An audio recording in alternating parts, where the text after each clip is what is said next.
Le chef de gang du quartier de Boston à Cité-Soleil, Ti Ongan ainsi connu, et 3 de ses lieutenants dont Benson et Bacha ont été tués par balle ce vendredi dans leur fief. Ces crimes auraient été commis par un ancien soldat du Caïd dénommé Ti Joseph, avons-nous appris. L'information est confirmée par le président du collectif des notables de Cité-Soleil, Jean-Enoch Joseph. Des agents du BLTS, de l'UDMO et du SWAT Team ont tenté d'arrêter ce vendredi à Semoc l'ex-député Arnel Bélizer. Le restaurant Le Troquet, dans lequel il donnait une conférence de presse, a été encerclé par ses agents de l'ordre. Cependant, l'ex-parlementaire a réussi à s'enfuir. Arnel Bélizer, qui fait l'objet d'un mandat d'amener émis par le commissaire du gouvernement AI de Port-au-Prince, Jacques Lafontaine, pour complot contre la sûreté de l'État, a promis de se rendre à la justice lundi matin, 11h.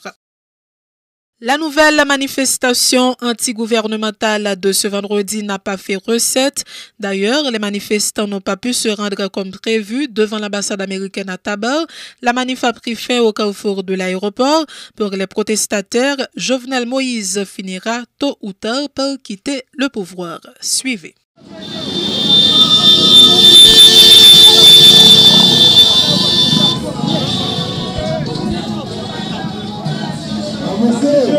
La rue, gazon, le carrefour, ambassade.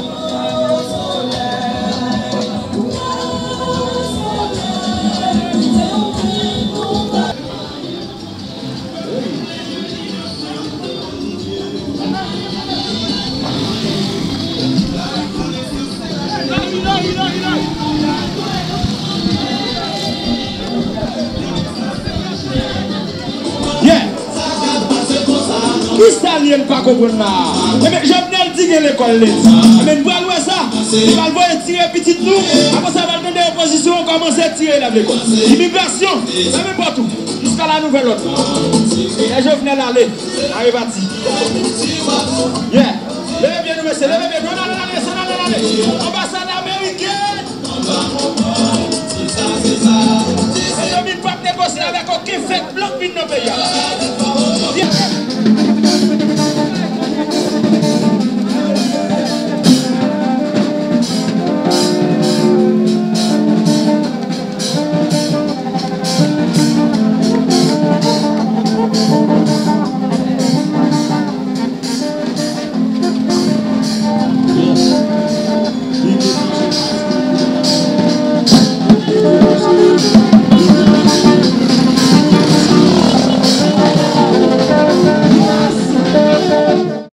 Avant la manifestation, les dirigeants de l'alternative consensuelle et de l'opposition institutionnelle avaient, comme annoncé, effectué une offrande florale à l'École nationale Argentine Bellegarde de la ruelle Vaillant en mémoire des victimes du massacre perpétré dans ce lieu le 29 novembre 1987 à l'occasion des premières élections post-duvalieriste.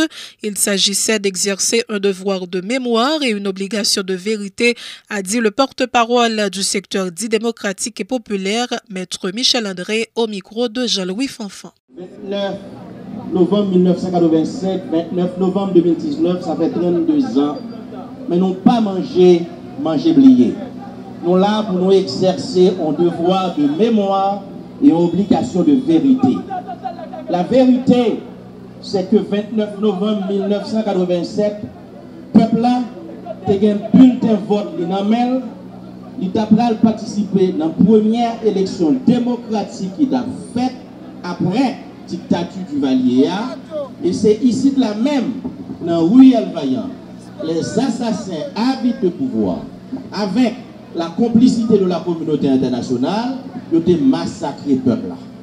Et massacre 29 novembre 1987 là, il était fait pour craser le projet bien-être là.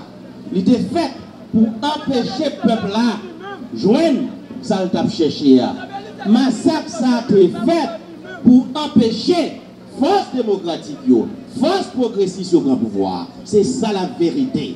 Parce que dans l'élection 29 novembre 1987 là, deux candidats qui étaient en meilleure position, quitte c'est Maître Gérard Gourde, quitte c'est Pasteur Sylvio Claude, c'est deux candidats qui était sorti dans le secteur démocratique populaire, dans le secteur progressiste là, dans le secteur qui voulait changement. Et depuis l'élection ça a été faite, c'est le peuple là qui t'a pris le pouvoir, c'est le secteur progressiste là qui t'a pris le pouvoir.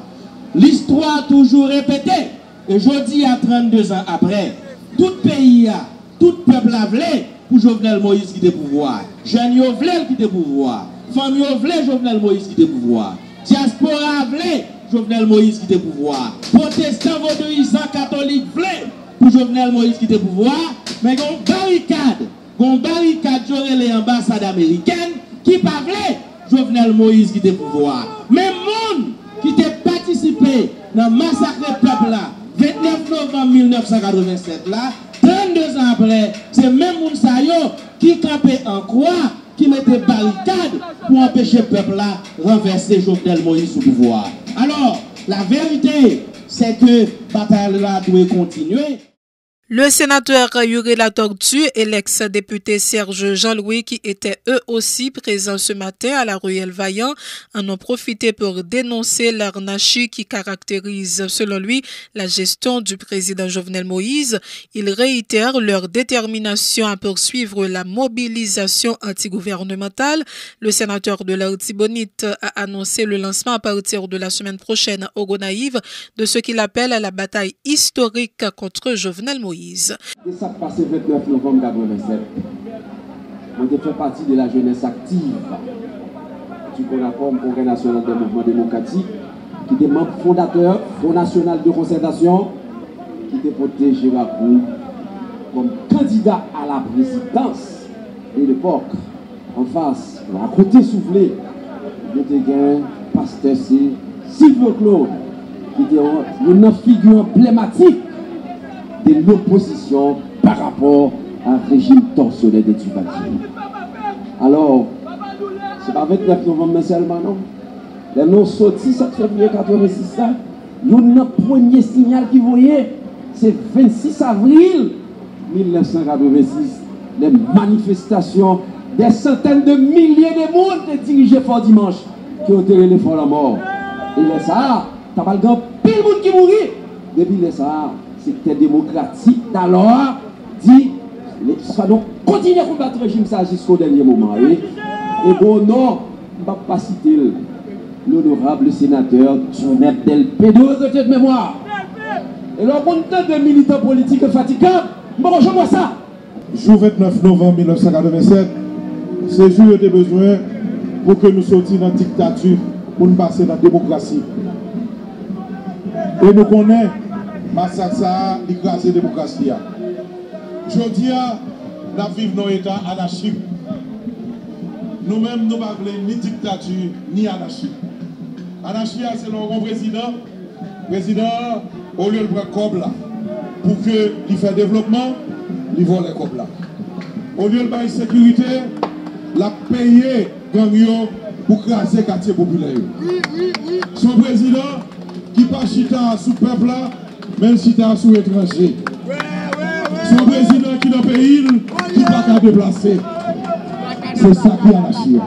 Aujourd'hui, nous parlons de ça. Pas de monde qui a fait nous accepter ça. Aujourd'hui, nous disons nous voulons démocratie. Et c'est peut-être ça. Nous ne pouvons pas parler rapide. Le peuple a dit ça, le voulait déjà. Mobilisation d'affaires, il mène un accord, il mène nous dans le déplacement alternatif là. Semaine ça, toute alternative là. Nous allons lancer la bataille historique de la Gonaïve. 5 décembre. Toute population va dans la rue. La bataille, à ça nous gagnons. Parce que c'est la bataille ça qui a mené nous. Ce n'est pas étranger. Ce n'est pas le monde qui a venu faire lobby. C'est le peuple là qui a mené la victoire. Je dis à nous, assurez-nous que nous continuons à accompagner le peuple là. La plateforme des organisations haïtiennes des droits humains a organisé ce vendredi une conférence débat autour du thème « Violence et lutte populaire en Haïti ». Cette activité s'inscrivait principalement dans le cadre de la commémoration des 32 ans du massacre de la ruelle Vaillant, a fait savoir Alermi Pierre Villus, secrétaire exécutif de la POHDH, qui réclame justice en faveur des victimes de cette tuerie. Il en a profité pour dénoncer la répression des manifestations par le pouvoir en place. La déclaration d'Alermi Pierre Villus au micro de Gido Terroné. Ça fait 32 l'année et massacre qui était fait dans Riel Vaillant, côté militaire et l'armée et paramilitaire Néo du Valéris, était massacré une population qui tape une population qui était en ligne pour voter pour changement.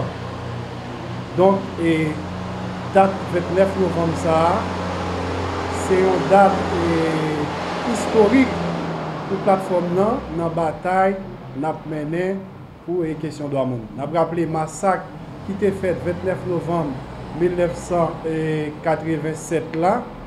Il était fait, il y a 34 personnes qui étaient morts et il y a plusieurs dizaines d'autres qui étaient blessés. Donc, ça qui a passé journée aujourd'hui côté population depuis plus passé 2 mois, levé campé, mobilisé, c'est un mouvement populaire côté population à revendiquer plus bonnes conditions de la vie, côté population à dénoncer violence et injustice qui caractérise le système social, politique, économique en place là. Donc, et côté population tout a demandé à ce que on l'autre qualité de gouvernance qui prend en compte droit et dignité li, nous constater pouvoir en place là, pouvoir PHTK deuxième version avec président Jovenel Moïse, yo utiliser la police pour faire violence, répression sous population qui a mobilisé. Donc conférence aujourd'hui, c'est à la fois contingent rappeler date ça dans l'histoire qui s'est fait 9 novembre 1987 qui côté j'aime violence là, côté l'armée était massacrée et plus passé 34 personnes, mais en même temps pour dénoncer violence, pouvoir en place là fait sous population qui journée aujourd'hui a manifesté pour demander départ président Jovenel Moïse pour dénoncer injustice qui caractérisait le système social et économique en place. En prélude à la commémoration de la Journée internationale des personnes handicapées mardi prochain, la Secrétairerie d'État à l'intégration des personnes handicapées, de concert avec le ministère des Affaires sociales et Christian Blind Mission, ont remis les prix à 4 gagnants du concours organisé autour du thème « La promotion de l'accessibilité universelle et la gestion inclusive des risques et des désastres ». L'occasion pour le secrétaire d'État à l'intégration des personnes handicapées, Gérald Junior Auriol, d'appeler à la construction d'une société plus juste et sans stigmatisation. Il a fait état des activités réalisées par l'institution pendant l'exercice fiscal 2018-2019, soulignant que plus de 300 personnes à besoins spéciaux ont bénéficié d'une aide financière pour renforcer leur business, alors que 50 autres ont bénéficié d'un logement. La célébration du 3 décembre nous fait bondir de l'avant vers l'inclusion. C'est pour cette raison qu'elle sera commémorée cette année sous le thème Corée participation sociale mon handicapé, c'est Corée capacité pour agir. Soutenir la participation sociale des personnes handicapées, c'est renforcer leur capacité d'action. Comme d'habitude, c'est le moment pour nous de regarder les avancées obtenues sur le plan d'institutionnalisation des droits des personnes handicapées et le chemin qu'il nous reste à parcourir. Il s'agit d'évaluer nos objectifs visant autant à changer positivement notre image à nous que celle de notre pays par l'amélioration des conditions de vie de cette catégorie de la population. Depuis création bureau, un pile d'efforts fait pour nous établir un cadre légal pour protéger les droits des handicapés en Haïti. Journée aujourd'hui, le pays a disposé comme instrument juridique des conventions internationales et de lois nationales. Loi 13 mars 2012 sur l'intégration mon handicapé et loi 3 juillet 2018 sur l'accessibilité universelle. Là. Depuis quelques jours, nous rentrons dans la phase d'évaluation qui Jean loi Sayo appliquée. Qui qualité, difficulté et défis nous rencontrer, qui leçons nous tirer et qui ça qui pour faire pour nous avancer puis devant. Évaluation Sayo faite à concours et recommandations Nations Unies. Évaluation en maintenant nous prend disposition avec mesures pour corriger une série d'erreurs, contradictions en loi et puis amender une série de textes pour plus bien protéger les droits des handicapés. La ministre démissionnaire des Affaires sociales et du Travail, Marie-Élise Brisson-Gélin, a pour sa part fait savoir que pendant les 2 derniers mois, 300 personnes handicapées ont été enregistrées à la Caisse d'assistance sociale. Elle plaide en faveur de la protection des personnes à besoins spéciaux. A sans nul doute franchi des étapes importantes dans le processus d'inclusion des personnes handicapées. Et pour preuve, le processus de recrutement, comme l'a dit le secrétaire d'État, lancé par l'OMRH et le BCEF, d'une cohorte de 49 personnes handicapées devant intégrer la fonction publique. Cependant, beaucoup reste encore à faire pour être fidèles aux engagements nationaux et internationaux. En cette fin d'année particulièrement difficile, la question de la transformation des conditions de vie est primordiale, particulièrement pour les plus faibles, les plus vulnérables. Nos actions, quelles qu'elles soient, ont un impact déterminant dans leur vie. Ainsi, nous faut-il réfléchir par 2 fois pour savoir si nos actes sont à leur avantage ou à leur détriment. Les plus faibles subissent toujours les effets de nos actions. Il nous faut nous en souvenir. Le président de la République, particulièrement touché par les difficultés de toutes sortes que confrontent les personnes handicapées à travers le pays, a instruit le ministère des Affaires sociales et du Travail de retrouver dans les quartiers défavorisés tous les handicapés qui ne sont pas encore enregistrés à la Caisse d'assistance sociale pour en faire des bénéficiaires. Nous avons donc ainsi recensé environ 300 durant les 2 derniers mois entre Cité Soleil et Camp-la-Piste qui, eux, deviendront bientôt des bénéficiaires à part entière. Dans une résolution adoptée jeudi sur la situation générale en Haïti, le Parlement européen s'est dit très préoccupé par la conjoncture actuelle du pays. Les députés européens jugent légitimes les revendications du peuple haïtien visant à mettre un terme à la corruption et à l'impunité. Ces parlementaires disent condamner fermement la répression des manifestations pacifiques par les autorités haïtiennes ainsi que le recours à la force létale et à la détention arbitraire. Ils appellent les acteurs concernés par la crise à engager un dialogue interhaïtien franc, ouvert et inclusif afin de trouver une solution durable à la crise politique. Les eurodéputés invitent aussi les partis concernés à s'abstenir de tout acte de violence, ce qui, selon eux, éviterait toute aggravation de l'instabilité et des souffrances de la population.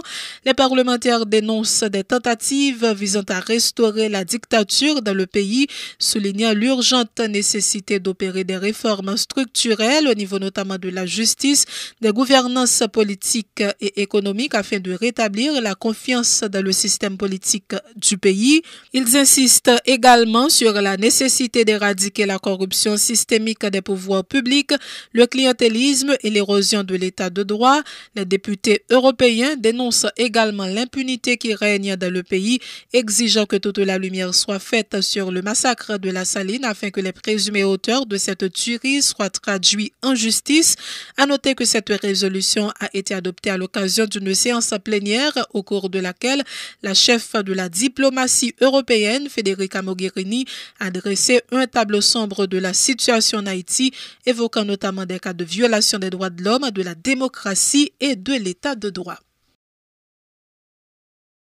À l'occasion de la commémoration ce dimanche 1er décembre de la journée mondiale de lutte contre le sida, le collectif Défenseurs Plus appelle les autorités haïtiennes à s'engager dans des campagnes de sensibilisation contre la propagation de cette maladie et à assurer l'accompagnement nécessaire au PVVIH. Cette année, le thème retenu par l'ONU-SIDA pour la commémoration de cette journée est « Les organisations communautaires font la différence ». Shaina Etienne est la responsable d'assistance légale au collectif Défenseurs Plus. Défenseurs Plus saisit occasion journée mondiale lutte contre SIDA pour sortir une note pour la presse et puis pour l'attirer attention sur droit à la santé chaque monde gagne sans distinction. Journée mondiale lutte contre SIDA, il est là depuis 1988. C'est une journée réservée pour porter soutien par chaque monde qui vit avec SIDA. Donc chaque premier dimanche, chaque 1er décembre, ils ont organisé des événements qui pour parler de SIDA et puis pour porter soutien avec les gens qui ont SIDA. Dimanche, c'est sûr que vous allez parler de lutte contre SIDA. Je dis à nous-mêmes, nous voulons dire que sur le territoire national, là, si pour SIDA vient à 0%, il faut que l'État ait droit à la santé importance. Si les gens qui sont malades dans le pays n'ont pas qu'à jouer soins de santé, si le ministère de la Santé publique à la population, ça fait des années que nous avons plaigné, que nous avons déploré la situation santé population, soit parce que l'accès aux services est limité, soit parce que les services ne sont pas disponibles, soit parce que le budget est trop faible pour l'établissement de santé fonctionner normalement, ou bien pour assurer le programme ministère. Ils ont plaigné même gens à l'organisation de la société civile. Si le droit à la santé est respecté, il faut que tout le monde, quel que soit côté sur le territoire national, là, si vous avez un malaise ou bien une maladie, il faut que vous ayez un côté pour aller à l'hôpital. Il faut que vous bon l'hôpital, il faut que vous bon santé, il faut que le personnel médical respecte. Il n'y a pas besoin de faire grève pour jouer un salaire. Donc l'État doit santé plus valeur. L'État a une responsabilité, nous toujours dit ça dans Défenseurs Plus, ce n'est pas une faveur l'État fait peuple haïtien, à faire population, s'il garantit droit à la santé. C'est responsabilité. C'est le temps d'une pause, on vous revient.